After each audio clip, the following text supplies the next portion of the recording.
What's up guys, and welcome back to the channel. So if you guys saw in yesterday's video, I did a full review on the 2021 Toyota GR Supra. This is a 3.0 premium, same car that I own, just the 1 year newer. Real quick, I'm at Flow Toyota of Statesville, so huge shout out and thank you to them for providing this car for yesterday and today's video. I even bought my Supra here, so I'd highly recommend them, and they have this ready for one of you guys. So anyway, today's video, we're going to basically get my impressions of how this car is versus the 2020. Of course, they did some minor upgrades. They increased the horsepower. They added different engine options. Of course, they have a 4-cylinder now, and they upgraded the suspension. So there's two pretty nice things that are upgraded for the 21 versus the car that I own. And they only upcharge about $800 more MSRP versus my car. So not too bad. So first and foremost, we have a beautiful one finished off in Renaissance red. Of course, you have the wheels and tires, you know, the basic looking Supra. Real quick, if you can come down here, on the exterior, the only thing you're gonna notice on a premium is these brake calipers. If you can get a close shot right now, we now have Toyota Supra stickers on the calipers. I added that week 2 of owning my car, but it's kind of nice. They're finished in silver, so that's just a nice little touch. Other than that, it is exactly the same looking. There's nothing different. So when we start getting into the mods or what's different now, if we hop on the inside, I go ahead and open up the hood now. But underneath the hood, there's one thing you're gonna notice right off the bat, which is these braces right here. So for 2020, the BMW Z4, which this car is built in conjunction with, it has these from the factory. The 2020 Supra has nothing there, but it does have the bolt holes. So 2021, they finally added what it should have had already. And then it's really hard to see on camera, but the biggest thing is this engine is actually a completely different engine than what is in my car. So it has a larger turbo manifold and then a different turbo, and then the engine is still different. So this thing does have about 45 more horsepower, like I said. Now this engine is claiming to pump out 382 horsepower and 368 pound-feet of torque. The 2020 is claiming to make 335 horsepower and 365 torque. Now the only thing with those numbers, they are fake. When you actually dyno them, the stock 2020 Supra makes around 350 wheel horsepower and 400 wheel torque. This car is very similar in wheel torque, but it does have closer to 375 wheel horsepower. So these have much more power than what they're even claiming to have, and this does have more power than mine stock. The biggest difference is that this car's torque curve comes on later. My car has like full torque around 2,000 RPM. This car comes on into the 3,000, so it does drive differently, as you guys are gonna see when we hop inside and take it for a spin. But that's the biggest differences so far. The suspension, they tweaked it a little bit, and other than that, it's pretty much the same. Now, as you guys know, my Supra is pretty modified. I have lowering springs, different wheels on it, of course, full bolt-ons and tunes, so I'm at 450 wheel horse and 560 wheel torque. My car is crazy fast. I drove it in the stock tune today, which is very similar to this car, so I at least kind of got my bearings with how it is stock before hopping into this.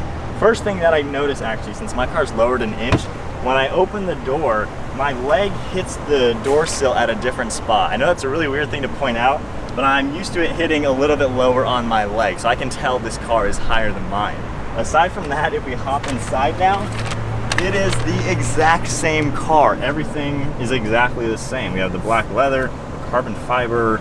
The only difference is this screen is laid out differently because I've of course adjusted mine the way I like it. But it's weird sitting in my exact car, but it's not my car. So yeah, it's the same thing on the inside. We'll go ahead and start it up now.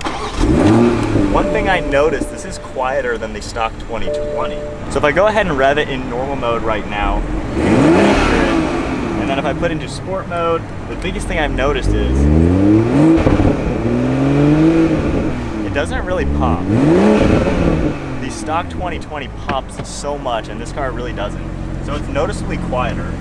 All right, so sitting now in the 2021 Toyota Supra. Again, this is the same exact car. It looks exactly the same as my car. I'm used to putting my phone right there. It's always weird driving the same car as what you own. So shifter, everything is the same. You know, they didn't redo the whole car, obviously, after only 1 year. We just have some differences for the engine, and then the suspension should be a little bit different. Other than that, the climate control screen looks identical. The actual nav screen is the same. Definitely a nice car. Of course, I love mine. And if you guys have been following along with my own car, the tuning and the mods really woke that thing up, and it is just a monster. So as far as driving it, first and foremost, the initial impression, I do notice that the turbo isn't as responsive. Now, that is one complaint, I guess, with the 2021. The torque comes on a lot later. The 2020 Supra, I mean, you hit it and you have full power at less than 2,000 RPM. It really feels fast just because of that. So right now we are in normal automatic mode. We'll do a small acceleration just to feel out the power. So then getting up to some speed, giving it, you know, quarter throttle, nothing crazy. It feels very sluggish, honestly, under 2,000. I'm giving it quarter throttle and it doesn't really accelerate that much. So that is something I am noticing. And again, I was driving my Supra today in the stock map, which is identical to stock. So I'm noticing this one is a little laggy in that slow speed. And even giving it gas, there's no power under 2 whatsoever. Like, I'm giving it half throttle and nothing's happening at all. So I am noticing that. Not to say that's anything bad, I'm just saying I definitely noticed the turbo doesn't have any power under 2,000. So next up, we will turn around in this parking lot. The steering feels exactly the same. I don't think they adjusted that at all. Everything feels the same in normal mode. And then if I go to manual and sport mode, and now we do have fake engine noises on the interior, which you can turn off if you code the car, which is a pretty cool thing to do. So now, just getting up to some speed. So I'm not driving the car hard, being brand new. I'm short shifting and giving it like half throttle, and there's not power under 4,000. Like right now, flooring it at 3, not completely flooring it though. It does take the turbo some time to build. Now this car is still faster, having more horsepower than a 2020, but that usable power, once you get to 4, that's when you start to feel the power. And I'm sure if I was redlining this, you know, actually driving it after it's broken in, you know, you're gonna feel that extra 45 horsepower. But the normal driving, you are losing some of that fun factor, I will say, just because you're not redlining your car all the time. And I know some people want to think they are, but then you're just gonna spin a rod bearing like I've done in my first car that I ever owned. So, I don't know, I'm not the biggest fan of the turbo lag now that I'm used to no turbo lag. Yeah, so that is something I noticed. The other thing I noticed, this is way quieter. The pops on the exhaust are pretty much non-existent, which some people like them, some people hate them, so that's not really a negative. But, you know, you can still do a full aftermarket exhaust and still tune it and all that kind of good stuff. But it doesn't make a drastic difference in sound from normal mode to sport mode. Now in the 2020, and even like this, I said it has the fake engine noises. Maybe they tone that down a lot, because honestly, that is 99% of the sound you even hear on the interior of the 2020. But with this one, there's really no difference on the interior. So we'll just get up to speed a little bit. So a second gear downshift, barely little pop. So maybe that's good or bad, I don't know, but that is something I'm noticing. And then I'll do the same test that I did in my car today, which was just a slow acceleration, kind of abrupt on the gas, but still short shifting, just to see the actual power. We'll go to second gear, and we'll kind of give it like half throttle. Yeah, see, that was 2,000 RPM, and there was no power until 4.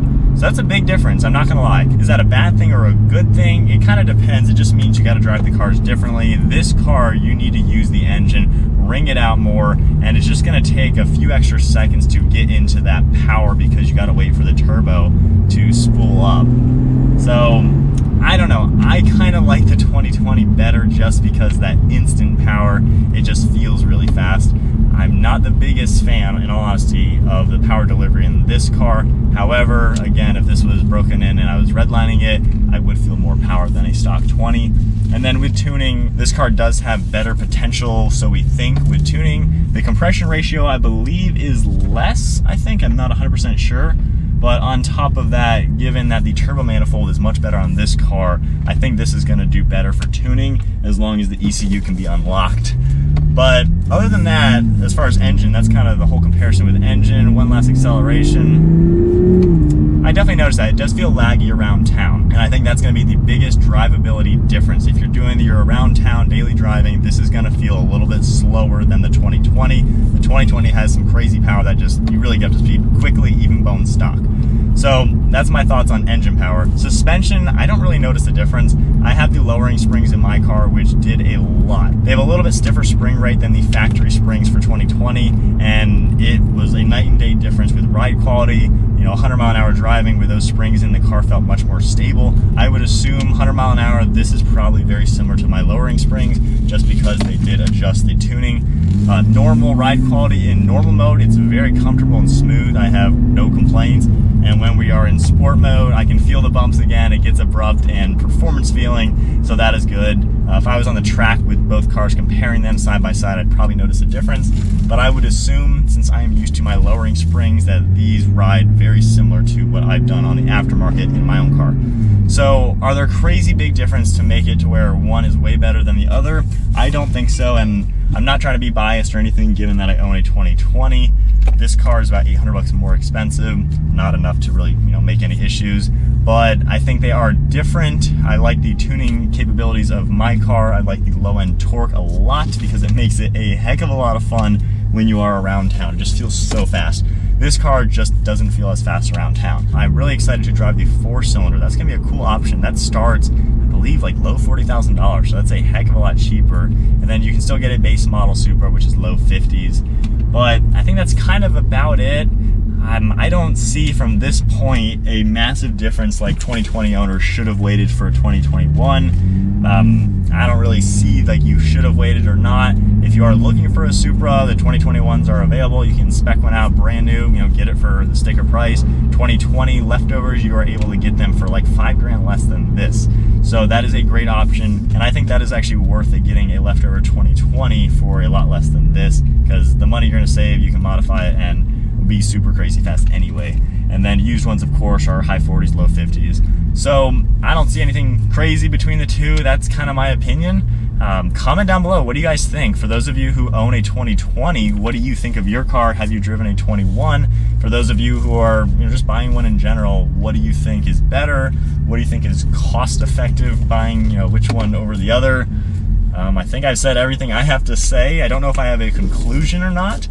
I'd say my overall conclusion is I don't like the lack of low-end torque in the 2021, not gonna lie, but I do like the more power it does feel in the higher RPM. And I definitely feel that even just half throttling it, just driving it like I am, I can feel the power building more. So this is gonna give you that top end feeling that the 2020 lacks, because the 2020's power kind of dips down. I think this is gonna keep going.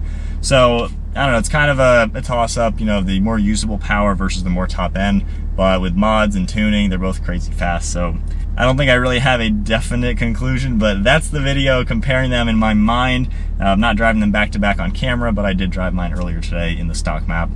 But I think that's about it, guys. Huge shout out and thank you once again to Flo Toyota of Statesville. This car is beautiful. I would buy it if I were you, just because it is a sweet car. And if you are looking for a Toyota Supra, definitely consider one. 2020s, great pricing. 21s are available. Pick one which fits your budget well. But that's it, guys. Give the video a thumbs up. Smash the subscribe button if you like Toyota Supras. I own one and have a ton of videos on it. So if you want to see more, check out the channel. But I'll see you guys next video.